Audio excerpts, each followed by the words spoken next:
Criminology word of the day, utilitarianism. So the word utilitarianism, maririnig nyo yan sa Intro to Crim, Theories of Crime Causation, and other criminal sociology subjects. Specifically, maririnig nyo ito sa classical theory. Kasi the doctrine of utilitarianism is part of the classical theory. So here's the meaning of the word utilitarianism. So the word utilitarianism is a noun which means a doctrine that the useful is the good and that the determining consideration of right conduct should be the usefulness of its consequences.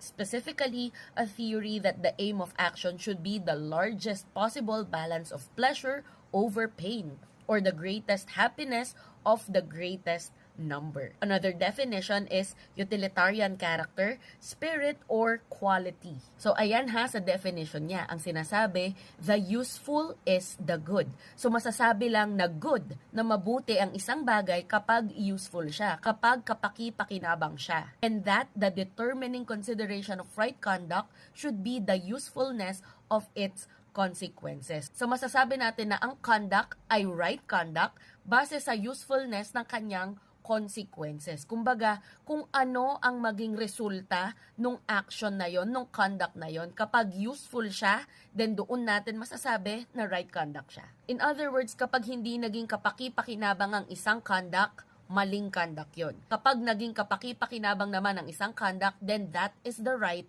conduct. So yun ha, ang ibig sabihin ng utilitarianism na theory is the greatest happiness for the greatest number. Kung ano yung pinakamasaya ang karamihan o ang majority ng tao, then yun ang masasabi nating tama. Sa classical theory, sinasabi doon na merong free will ang isang tao na gawin ang isang krimen. Kaya kapag gumawa siya ng krimen, ginusto niya yon.